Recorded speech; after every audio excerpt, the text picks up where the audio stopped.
పోరాడినా కొట్టగలిగే score కాదులే అది. అందుకే న్యూజిలాండ్పై 5వ టీ20లో భారత్ 46 పరుగుల తేడాతో విజయం సాధించింది. భారత్ విసిరిన 272 పరుగుల లక్ష్యాన్ని ఛేదించే క్రమంలో న్యూజిలాండ్ 225 పరుగులైతే చేయగలిగింది కానీ మ్యాచ్ను మాత్రం గెలవలేకపోయింది.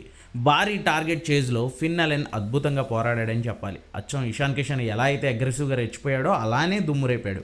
38 బాల్స్లోనే 8 ఫోర్లు 6 సిక్సర్లతో 80 పరుగులు చేసిన అలెన్ను అక్షర్ పటేల్ అవుట్ చేయడంతోనే మ్యాచ్ టర్న్ అయిపోయింది.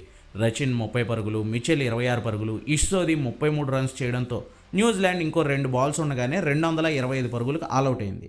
అంతకుముందు త్రివేంద్రం పిచ్ మీద బ్యాటింగ్ చేసిన టీమిండియాకు ఇషాన్ కిషన్, కెప్టెన్ సూర్యకుమార్ యాదవ్ దుమ్ము రేపే స్కోర్ను అందించారు.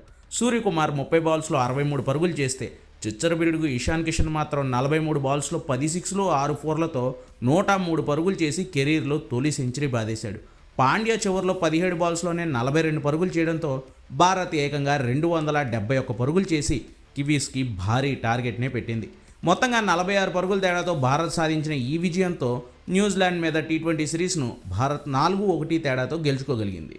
టీ20 వరల్డ్ కప్కి ముందు ఇది బిగ్ బూస్టప్ అని చెప్పుకోవాలి టీమిండియాకి.